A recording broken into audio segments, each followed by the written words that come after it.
بسم الله الرحمن الرحيم. الحمد لله وكفى وسلام على عباده الذين اصطفى، أما بعد فأعوذ بالله من الشيطان الرجيم. بسم الله الرحمن الرحيم. فأما من أوتي كتابه بيمينه فيقول هاؤم اقرءوا كتابيه إني ظننت أني ملاق حسابيه فهو في عيشة راضية. صدق الله العظيم وصدق رسوله النبي الكريم ونحن على ذلك من الشاهدين والشاكرين والحمد لله رب العالمين. میرے محترم بزرگوں دوستو، آج 29واں پارہ پڑھا گیا جس میں مختلف صورتیں ہیں. یہ سورہ حاقہ کی ایک صورت ہے جس میں اللہ تبارک و تعالیٰ نے میدان حشر کی منظر کشی کی ہے. میں نے اس سے پہلے بھی سورہ حج کی ابتدائی آیات پر بولتے ہوئے میں نے عرض کیا تھا کہ قیامت کے قائم ہونے کا منظر اس میں بیان کیا گیا ہے. انشاءاللہ سورہ حاقہ میں حشر سے متعلق باتیں عرض کی جائیں گی. بزرگان محترم، حشر اور مرنے کے بعد اللہ کے سامنے کھڑا ہونا یہ ہمارا عقیدہ ہے. دنیا کے دیگر مذاہب میں مرنے کے بعد دوبارہ زندہ ہونے کا کسی نہ کسی درجے میں عقیدہ ہے، لیکن ان کے گھڑے ہوئے عقائد ہیں، بے بنیاد باتیں ہیں.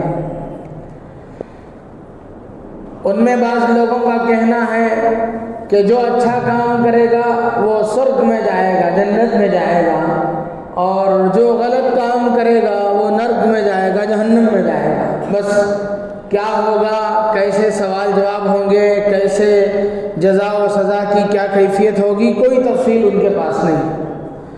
کچھ لوگ کہتے ہیں، غیروں میں کچھ لوگوں کا، غیر مسلموں میں کچھ لوگوں کا عقیدہ ہے کہ اس جنم میں جو آدمی اچھے کام کرے گا اگلے جنم میں یعنی مرنے کے بعد اسے دوبارہ اسی دنیا میں بھیج دیا جائے گا، اور جب اس دنیا میں بھیجا جائے گا تو اچھی حالت میں بھیجا جائے گا. اب جس حالت میں بھی لوگ ہیں وہ گزشتہ جنم میں ان کے اعمال کے نتیجے میں ہیں. یہ ان کا عقیدہ ہے. اسے آواگو کہتے ہیں، عربی میں اسے تناسخ کہا جاتا ہے. یہ بھی ایک غلط اور فاسد عقیدہ ہے. ہم بھی اپنی زبان سے کبھی کبھار ایسے فاسد عقیدے کا اظہار کر دیتے ہیں کہ کسی بھی جنم میں تو سدھرنے والا نہیں ہے. کب کوئی شرارت زیادہ کرتا ہے تو ہم لوگ اپنی زبان سے یہ جملے کہہ دیتے ہیں. یہ ہمارا معاشرہ ہے جس میں ہم مخلوط ہماری آبادیاں ہیں، غیروں کے درمیان میں ہم رہتے ہیں، تو ان کی باتیں کبھی ہماری زبان سے آ جاتی ہیں. یہ نہیں، اس طرح کی اور بہت ساری باتیں ہماری زبان سے نکلتی ہیں غیر محسوس طریقے پر. ہمیں احتیاط کرنا چاہیے یہ بولتے ہوئے. ہمارا یہ عقیدہ نہیں ہے. ہمارا عقیدہ صاف ستھرا ہے اور قرآن اور حدیث کی روشنی میں ہے. اللہ کے نبی علیہ السلام کا بتایا ہوا عقیدہ ہے.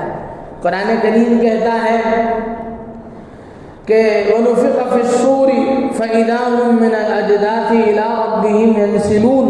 سورہ یاسین میں ہے کہ جب دوبارہ سور پھونک دیا جائے گا تو لوگ قبروں سے اٹھیں گے اور اپنے رب کی طرف ایسے ابل کر کے پھسلتے ہوئے جائیں گے. قَالُوا يَا وَيْلَنَا مَن بَعَثَنَا مِن مَّرْقَدِنَا. وہ لوگ کہیں گے ہائے ہائے، کس نے ہمیں اپنے قبر سے اٹھا دیا؟ تو ان سے کہا جائے گا ھذا ما وعد الرحمن وصدق المرسلون. یہی وہ دن ہے جس کا تمہیں وعدہ کیا گیا تھا اور اللہ کے رسولوں نے بالکل سچ کہا. آج کا وہ دن آ گیا ہے. اب لوگ اللہ کے دربار میں حاضر کیے جائیں گے. میں نے قیامت کی منظر کشی کرتے ہوئے اس میں نے بتلایا تھا کہ لوگ اس وقت جس حال میں ہوں گے وہ لوگوں کی حالت یہ ہوگی حفاتن عراتن غرلن، کہ لوگ ننگے پیر ہوں گے، ننگے بدن ہوں گے، ختنے کے بغیر ہوں گے، جیسے عام طور سے بچے پیدا ہوتے ہیں اسی طریقے سے ہوں گے۔ تو یہ کیفیت اس وقت کی یہ ہوگی۔ دوسری کیفیت یہ بیان کی گئی حدیث میں کہ لوگ 3 طریقے سے آئیں گے میدان حشر میں، 3 طرح سے لوگ آئیں گے۔ سواری پر آئیں گے، پیروں پر چل کر آئیں گے، چہرے کے بل چل کر آئیں گے۔ صحابہ کرام رضوان اللہ تعالیٰ علیہم اجمعین نے تعجب سے پوچھا، یا رسول اللہ چہرے سے کیسا چلا جائے گا؟ آپ نے فرمایا کہ جو خدا پیر پر چلانے کی طاقت رکھتا ہے وہی خدا چہرے کے بل سے بھی چلانے کی طاقت رکھتا ہے۔ کفار اور مجرمین مشرکین اللہ کے دربار میں چہروں کے بل چل کر آئیں گے۔ اللہ حفاظت فرمائے۔ اللہ کے نبی صلی اللہ علیہ وسلم نے اس پر مزید فرمایا کہ چہرے پر چلتے ہوئے وہ لوگ اگر ان کے راستے میں کوئی کانٹا آ گیا، کوئی اونچ نیچ آ گیا تو اپنے چہرے سے اسے ہٹائے۔ یہ حالت ہوگی کافروں کی۔ اللہ ہم سب کی ایمان پر موت نصیب فرمائے اور ایمان کے ساتھ ہماری حاضری نصیب فرمائے۔ تو بہت ہی ایک دم ہی خطرناک قسم کا منظر ہوگا۔ اللہ تبارک و تعالی ہم سب کی اس وقت اپنے فضل و کرم سے ہم سب کو اپنے عرش کے سائے میں جگہ دے۔ قرآن کریم میں ہے زمین پوری ہموار کر دی جائے گی۔ کلا اذا دکت الارض دکن دکا، پوری زمین کو مار کر کے ہموار کر دی جائے گی۔ کہیں کوئی ٹیلا، ریت کا ٹیلا نہیں ہوگا، کہیں کوئی درخت نہیں ہوگا، پوری زمین سپاٹ ہوگی۔ یہ کون سی زمین ہوگی؟ یہی زمین ہوگی، اور جہاں اصل جو اس کا سینٹر پوائنٹ ہوگا وہ ملک شام ہوگا۔ حدیث میں ہے کہ ملک شام جس میں انبیاء کرام علیہ السلام کو بھیجا گیا، بہت سارے انبیاء ملک شام میں آئے۔ آج ہم لوگ اسی ملک کا حال دیکھ رہے ہیں، اس کے قرب و جوار کا حال دیکھتے ہیں، مسلسل مسلمانوں پر اس لیے کہ وہ ایسی سرزمین ہے جس میں ہزاروں انبیاء کرام علیہ السلام کو اللہ نے مبعوث فرمایا۔ تو اسی زمین کا انتخاب کیا جائے گا حشر و نشر قائم کرنے کے لیے۔ تو پھر اللہ تبارک و تعالیٰ نزول فرمائیں گے اور اس وقت کوئی سایہ نہیں ہوگا، سخت قسم کی گرمی پڑے گی، سورج 1 میل کے فاصلے پر ہوگا، پسینہ کیسے بہہ رہا ہوگا؟ میں نے اس سے پہلے عرض کیا تھا کہ ہر آدمی اپنے عمل کے اعتبار سے پسینے میں ڈوبا ہوگا، کوئی ایڑی تک، کوئی گھٹنے تک، کوئی کمر تک، کوئی کندھے تک، اور کوئی مکمل ڈوبا ہوا ہوگا۔ یہ حالت ہوگی آدمیوں کی، کوئی سایہ نہیں ہوگا، ہاں اللہ کے عرش کا سایہ ہوگا۔ تو حدیث پاک میں ہے کہ اللہ تبارک و تعالیٰ 7 قسم کے آدمیوں کو اپنے عرش کا سایہ عطا فرمائیں گے۔ یوم لا ظل الا ظل عرشہ، جس دن اللہ کے عرش کے سایہ کے علاوہ کوئی سایہ نہیں ہوگا۔ سب سے پہلی قسم وہ لوگ ہیں جن کو اللہ نے بادشاہت عطا کی اور انصاف کے ساتھ انہوں نے وہ بادشاہ بنے رہے۔ الامام العادل، بادشاہ اور حکمران جنہوں نے انصاف کے ساتھ حکمرانی کی، بادشاہت کی۔ یہ نمبر 2، رجل قلبہ معلق بالمسجد، ایسے لوگ جن کے دل مسجد میں اٹکے رہتے ہیں، مسجد سے گئے اور پھر انہیں بے قراری رہتی ہے کہ کب دوبارہ اذان ہوگی اور دوبارہ مسجد میں حاضر ہو جائیں گے۔ یہ ایسے لوگ بھی اللہ تبارک و تعالیٰ ان کو قیامت میں عرش کے سائے میں جگہ عطا فرمائیں گے۔ اسی طرح شاب نشأ فی عبادت اللہ، نمبر 3، ایسا نوجوان جس نے اپنی جوانی کو اللہ کی عبادت میں گزارا۔ جوانی اللہ کے نزدیک بہت ہی ایک عمر کا ایک بہت ہی امپورٹنٹ حصہ ہے، بہت ہی اللہ کے نزدیک بہت ہی مطلوبہ حصہ ہے۔ اس زمانے میں جو آدمی احتیاط کے ساتھ گزار لیتا ہے اپنے آپ کو، وہ بہت ہی اس کی بڑی کامیابی ہے۔ اسی لیے فرمایا گیا در جوانی توبہ کردن شیوائے پیغمبری، جوانی کے زمانے میں توبہ کر کے صحیح زندگی گزار لینا انبیاء ہی کا کام ہو سکتا ہے، انبیاء کی شان ہے۔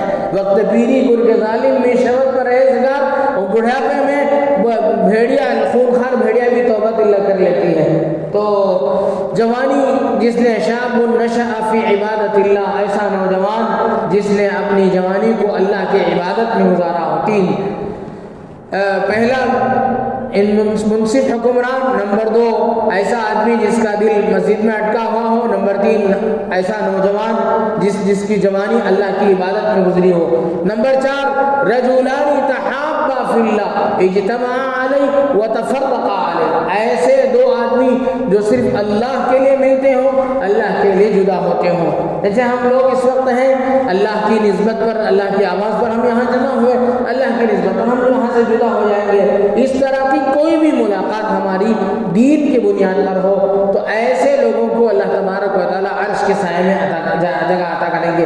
4 نمبر 5 ایسا آدمی، یہ کوئی ایسا آدمی ہو جس کو کسی ایسی عورت نے غلط کاری کے لیے، بدکاری کے لیے دعوت دی ہو، جو اچھی حسین بھی ہو، اچھے نسل کی بھی ہو، لیکن اس نے یہ کہہ دیا ہو کہ میں اللہ سے خوف کرتا ہوں، تو ویسے آدمی جس نے مطلب یہ ہے کہ جس نے عفت کے ساتھ زندگی گزاری، ویسے آدمی کو بھی اللہ تبارک و تعالیٰ عرش کے سائے میں جگہ عطا کریں گے۔ نمبر 6 ایسا صدقہ کرنے والا جو ایسا صدقہ کرتا ہو چھپ کر کے، دائیں ہاتھ سے کرتا ہو، بائیں ہاتھ کو اس کی خبر نہ ہو، ایسا چھپ کر کے صدقہ کرنے والے کو بھی اللہ تعالیٰ عرش کے سائے میں جگہ عطا فرمائیں گے۔ اور ایک آدمی جس کے بارے میں فرمایا گیا کہ رجل، یعنی اللہ تبارک و تعالیٰ کو تنہائی میں یاد کر کے اپنے آنکھوں سے آنسو بہانے والا، دیر تنہائی میں ہو، اللہ کو یاد کر رہا ہو، اپنے آنکھوں سے آنسو بہا رہا ہو، ایسا آدمی بھی، اسے بھی اللہ تبارک و تعالیٰ عرش کے سائے میں جگہ عطا فرمائیں گے۔ تو یہ ایسا موقع ہوگا جس میں اللہ کے عرش کے علاوہ کوئی سایہ نہیں ہوگا، ہر آدمی نفسی کے عالم میں ہوگا، ہر آدمی کو اپنی پڑی ہوگی، ہر آدمی کی اتنی بڑی پریشانی ہوگی۔ ابھی سورہ معارج میں ہم نے پڑھا کہ یومئذ ہے تو اس میں تعرج الملائکۃ والروح الیہ فی یوم کان مقدارہ 50,000 سنہ فاصبر صبرا جمیلا انہم یرونہ بعیدا ونراہ قریبا یوم تکون السماء کالمہل وتکون الجبال کالعہن ولا یسأل حمیم حمیما، کوئی دوست کسی دوست کے بالکل پوچھے گا نہیں، دوست کو پوچھ کر تک نہیں دیکھے گا، یبصرونہ جبکہ اسے دیکھے گا۔ اور آگے فرمایا یود المجرم لو یفتدی من عذاب یومئذ ببنی، ہر مجرم، ہر گنہگار یہ سوچے گا کہ میرے بجائے میرے بیٹے کو پکڑ لیا جائے۔ یوم یود المجرم لو یفتدی من عذاب یومئذ ببنی وصاحبتہ واخیہ، اس کی بیوی کو پکڑ لیا جائے، اس کے بھائی کو پکڑ لیا جائے اور اسے چھوڑ دیا جائے، وفصیلتہ التی تؤوی، اور اس کے پورے خاندان کو پکڑ لیا جائے، ومن فی الارض جمیعا ثم ینجی، اور پوری انسانیت کو پکڑ لیا جائے، اسے چھوڑ دیا جائے۔ کلا، اللہ تبارک و تعالیٰ فرماتے ہیں ایسا ہرگز نہیں ہوگا۔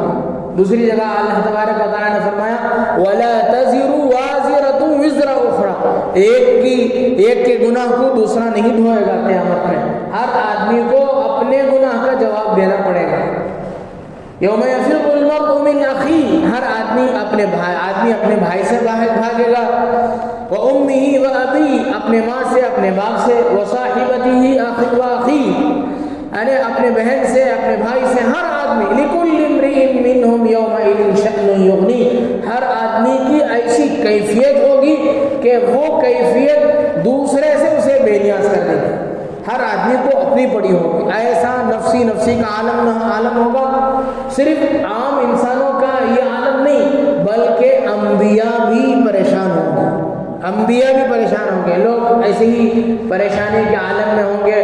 اللہ کے نبی اللہ تبارک و تعالیٰ نے اسی سورہ معارج میں فرمایا کان مقدارہ 50,000 سنہ، وہ دن 50,000 سال کا ہوگا، ایک دن ہوگا وہ حشر کا، قیامت کا 50,000 سال کا۔ حدیث پاک میں اللہ کے نبی صلی اللہ علیہ وسلم نے فرمایا کہ ایک مؤمن بندہ اس پر اتنا یہ سب چیزیں اس پر اتنی ہلکی ہو جائے گی، وہ اس پورے مدت کو ایسا سمجھے گا جیسے اس نے دنیا میں کوئی فرض نماز ادا کرنے کا کوئی موقع ہو، 10-15 منٹ کا ایسا سمجھے گا۔ دنیا کی زندگی وہاں جو حالات ہوں گے، ویسی جو لمبی زندگی ہوگی، اسے دیکھ کر کے اسے یہ خیال آئے گا کہ دنیا میں وہ صرف ایک صبح ہے، ایک شام رہا، عشیۃً او ضحاہا، یعنی ایک رات اس نے دنیا میں قیام کیا ہو اور دنیا سے واپس آ گیا۔ اتنا دنیا کی لمبی چوڑی 60-70 سال کی زندگی کو اتنا ہلکا سمجھے گا، تو ایک دم پریشانی کا عالم ہوگا۔ اب لوگ کہیں گے کہ بھائی اب اس پریشانی کے عالم میں ہم کیا کریں؟ کچھ لوگ کہیں گے کہ چلو ہمارے جد امجد حضرت آدم علیہ السلام ہیں، ان کے پاس جاتے ہیں، سب مل کر کے حضرت آدم علیہ السلام کے پاس جائیں گے۔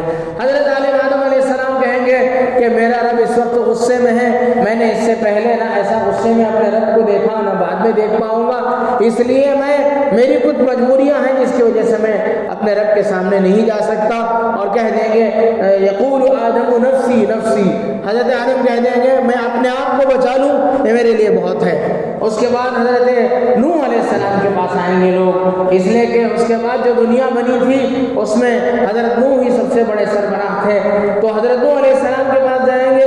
حضرت نوح علیہ السلام بھی یہی کہیں گے نفسی نفسی، کہ مجھے اپنی پڑی ہے، میں اپنے آپ کو بچا لوں، یہ میرے لیے ہے، یہ میرے لیے بہت ہے۔ اس وقت اللہ تبارک و تعالیٰ کی وہ پوزیشن نہیں ہے کہ میں اللہ سے بات کر سکوں، تو پھر لوگ وہاں سے پوری انسانیت مل کر کے حضرت ابراہیم علیہ السلام کے پاس آئیں گے۔ حضرت ابراہیم علیہ السلام بھی اپنی کچھ مجبوریاں بتلا کر کے لوگوں سے معذرت کر لیں گے کہ مجھ سے ہونے کا نہیں ہے، اس لیے تم کسی دوسرے کے پاس چلے جاؤ۔ پھر سب لوگ مل کر کے حضرت عیسیٰ علیہ السلام کے پاس جائیں گے۔ حضرت عیسیٰ علیہ السلام بھی معذرت کر دیں گے کہ میں مجبور ہوں، میں کچھ نہیں کر سکتا ہوں، اللہ کے سامنے میں کچھ بول نہیں سکتا ہوں۔ سارے نبی یہی کہیں گے نفسی نفسی، میری ذات باپ بیٹے نبی ہوں گے، حضرت زکریا و یحییٰ باپ بیٹے ہوں گے، یہی کہیں گے، کسی کو اپنے باپ بیٹے کی فکر نہیں ہوگی، سب کہیں گے نفسی نفسی۔ حضرت یعقوب اور حضرت یوسف اور حضرت یعقوب باپ بیٹے ہوں گے، کہیں گے نفسی نفسی۔ حضرت یعقوب اور حضرت اسحاق باپ بیٹے ہوں گے، کہیں گے نفسی نفسی۔ حضرت اسحاق اور حضرت ابراہیم باپ بیٹے ہوں گے، کہیں گے نفسی نفسی۔ حضرت اسماعیل حضرت ابراہیم باپ بیٹے ہوں گے، کہیں گے نفسی نفسی۔ حضرت داؤد حضرت سلیمان باپ بیٹے ہوں گے، کہیں گے نفسی نفسی۔ سب کو اپنی پڑی ہوگی، کوئی کسی کا پرسان حال نہیں ہوگا۔ ایسے موقع پر سب سے آخر میں لوگوں کا یہ فیصلہ ہوگا کہ چلو ہم حضرت محمد الرسول اللہ صلی اللہ علیہ وسلم کے پاس پہنچتے ہیں۔ اللہ کے نبی صلی اللہ علیہ وسلم کے پاس لوگ آئیں گے، اللہ کے نبی صلی اللہ علیہ وسلم آگے بڑھیں گے، اللہ کے عرش کے سامنے سجدہ کریں گے، اور اللہ کے نبی صلی اللہ علیہ وسلم نے فرمایا کہ اللہ تبارک و تعالیٰ میرے دل میں اس وقت ایسے کلمات القا فرمائیں گے جو اس سے پہلے میری زبان سے کبھی نکلے ہی نہیں، ویسے ہی اللہ کی تعریف کے کلمات میری زبان سے جاری ہو جائیں گے، اور میں سجدے میں گر کر کے خوب اللہ کی تعریف کروں گا۔ تو پھر اللہ تبارک و تعالیٰ فرمائیں گے ارفع رأسک یا محمد واشفع تشفع، سل تعطی واشفع تشفع، آپ مانگیے میں عطا کروں گا، اپنا سر اٹھائیے، آپ سفارش کیجئے میں آپ کی سفارش کو قبول کروں گا۔ تو پھر اللہ کے نبی صلی اللہ علیہ وسلم سفارش فرمائیں گے۔ یہ اللہ کے نبی صلی اللہ علیہ وسلم کی شفاعت کبریٰ ہے، اور یہ آپ علیہ الصلوۃ والسلام کو جو مقام دیا گیا دیگر انبیاء کے مقابلے میں، یہی مقام محمود ہے، ایک اسٹیج ہے، ایک عہدہ ہے یہ کہ دیگر انبیاء کرام علیہ الصلوۃ والسلام اپنے آپ کو اس سے پیچھے کر لیں گے، میرے اور آپ کے آقا جناب محمد الرسول اللہ صلی اللہ علیہ وسلم کو وہ مقام دیا جائے گا۔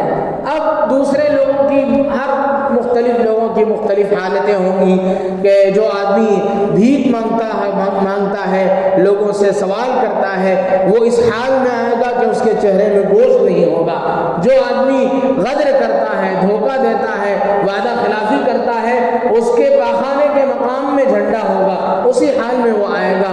اور جو آدمی دو طرح کے چہرے رکھتا ہے، کسی کے پاس کسی صورت، کسی کے پاس کسی طریقے کی عقل کرتا ہے، اس کی دو زبان ہوگی آگ کی۔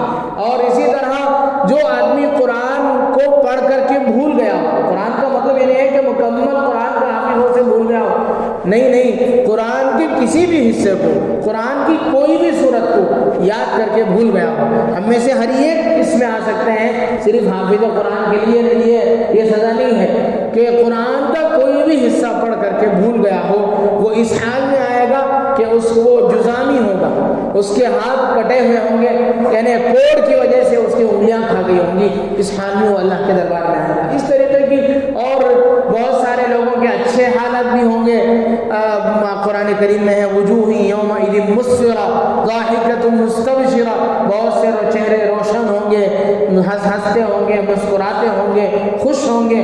بہت سارے لوگوں کے ایسی حالت ہوں گے جیسے قرآن کریم کے حافظ قرآن کے والد کو اللہ تبارک و تعالیٰ تاج پہنائیں گے، یہ حدیث بھی ہے۔ اور اسی طرح مسجد کے مؤذنین اللہ تبارک و تعالیٰ ان کے گردنیں اونچی ہوں گی، یعنی وہ نمایاں طور پر نظر آئیں گے۔ آج مؤذنین کی کوئی قدر نہیں ہے، مسجدوں میں، معاشرے میں کوئی قدر نہیں، سب سے ایسا سمجھتے ہیں ہم اپنے گھر کے کام والوں سے بھی زیادہ گھٹیا ان کے ساتھ برتاؤ کرتے ہیں۔ لیکن حدیث میں ہے کہ قیامت کے دن عام لوگوں کے مقابلے میں ان کا درجہ اونچا ہوگا، ان کی گردنیں المؤذنون اطولهم اعناق یوم القیامہ، ان کی گردنیں اونچی ہوں گی۔ گردنیں اونچی ہونے کا مطلب محدثین نے بیان کیا ہے کہ اللہ تبارک و تعالیٰ ان کو اونچے مرتبے میں رکھیں گے، تب جا کر کے ان کی گردنیں اونچی نظر آئیں گی۔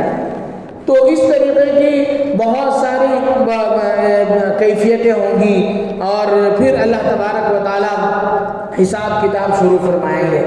اور جو مؤمن بندے ہیں ان کے سلسلے میں یہ ہوگا کہ اللہ تبارک و تعالیٰ ان کو مومن بندے کو پرسنل الگ سے بلائیں گے، اپنی حفاظت میں بلائیں گے، تنہائی میں اسے چھپا کر کے اسے سوال جواب کریں گے، اس سے پوچھیں گے کیا تو نے یہ غلطی کی تھی؟ وہ اقرار کرے گا میرے رب میں نے ضرور یہ غلطی کی تھی۔ پھر پوچھا جائے گا کیا تو نے، اس کی بہت ساری غلطیاں یاد دلائی جائے گی، مومن بندہ دل میں خیال کرے گا کہ بس میرا معاملہ ختم ہے، اب میں جہنم میں ڈال دیا جاؤں گا۔ پھر اللہ تبارک و تعالیٰ فرمائیں گے میرے بندے میں نے تجھے تیرے ساتھ دنیا میں ستاری کا معاملہ کیا، دنیا میں تو سفید کپڑے پہن کر کے پھرتا تھا، اپنے دل میں کالے، اپنے سینے میں کالے دل کو لے کر کے میں نے تیرے کپڑے کے ذریعے سے میں نے تیرے ساتھ ستاری کا معاملہ کیا، میں نے تیرے بہت سارے عیوب کو لوگوں کے نظروں سے چھپایا۔ اگر دنیا میں چاہتا تو تجھے رسوا کر سکتا تھا، میں نے دنیا ہی میں تجھے رسوا نہیں کیا۔ میں مومن بندے آج میں تجھے کیسے رسوا کروں گا جب میں تجھے بخش دیتا ہوں۔ اللہ تعالیٰ اسے بخش دیں گے۔ اب کافروں کو، دوسرے جو اللہ کے نافرمان بندے ہیں، ان کو اللہ تبارک و تعالیٰ پوری انسانیت کے سامنے بلائیں گے، اور کیا ہوگا؟ قرآن کریم میں سورہ مرسلات میں فرمایا ھذا یوم لا ینطقون، وہ دن ہوگا جس میں آدمی کو زبان کھولنے کی گنجائش نہیں ہوگی۔ نطق کہتے ہیں زبان کھول کر کے کچھ بھی بولنا، یعنی ادھورا جملہ ہی صحیح کچھ بھی بولنا، ایسا منظر ہوگا کہ آدمی ادھورا جملہ بھی نہیں بول پائے۔ ھذا یوم لا ینطقون ولا یؤذن لهم فیعتذرون، ان کو معذرت کرنے کی، کسی بھی چیز کو بول کر کے بچنے کی، کوئی بھی حیلہ بہانہ کرنے کی اجازت ہی نہیں دی جائے گی۔ اجازت دے تب تو، بولنے کا موقع دیا جائے تب تو موقع ہی نہیں دیا جائے گا۔ وَلَا يُؤْذَنُ لَهُمْ فَيَعْتَذِرُونَ فَوَيْلٌ يَوْمَئِذٍ لِّلْمُكَذِّبِينَ، اللہ تبارک و تعالیٰ فرماتے ہیں وہ دن اللہ اور اس کے رسول کو جھٹلانے والوں کے لیے بربادی کا دن ہوگا۔ فرمایا آگے ھذا یوم الفصل، یہ وہ دن ہے کہ جمعناکم الاولین، جس میں ہم نے تم کو اور پورے تمہارے سے پہلے لوگوں کو، سب کو ہم نے یہاں جمع کیا ہے، جمعناکم الاولین۔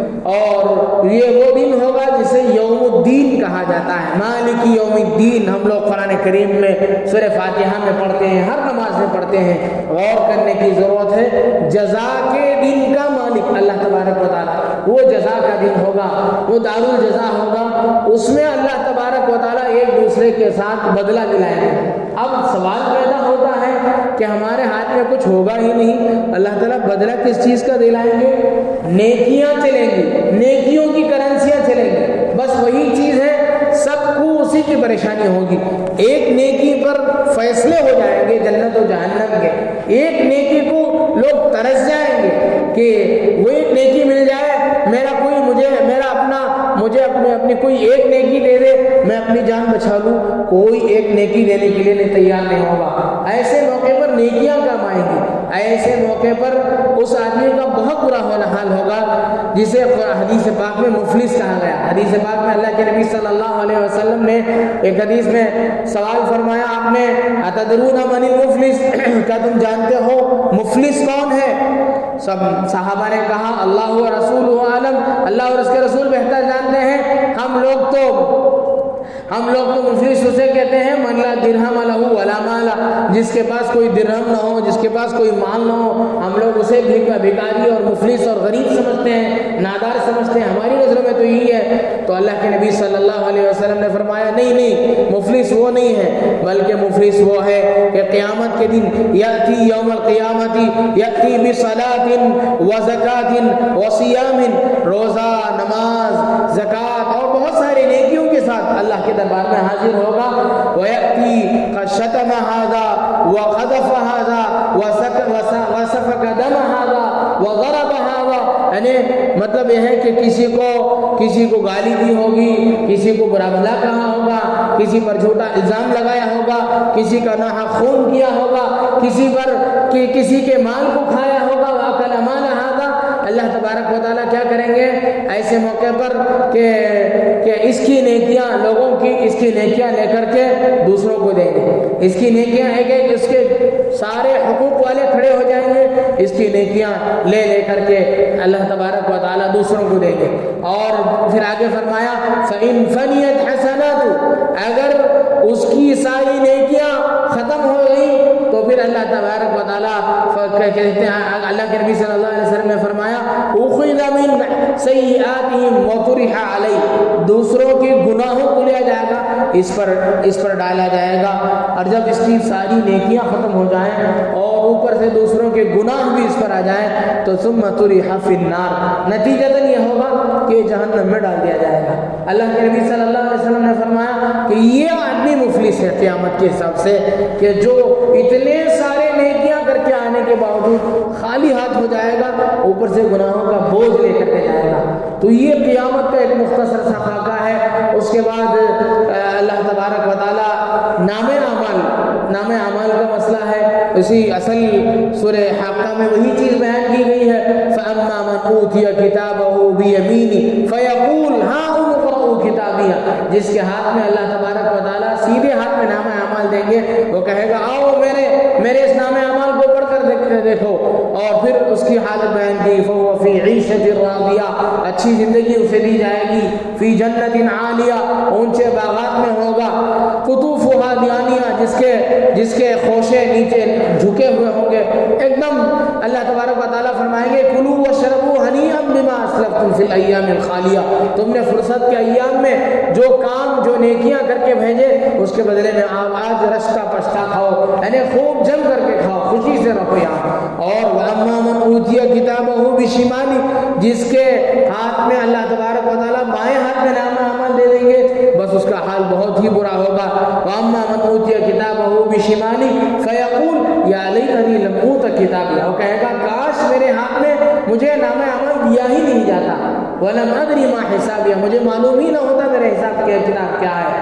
اور پھر اس کی پریشانیوں کو اللہ تبارک و تعالیٰ نے ذکر کیا۔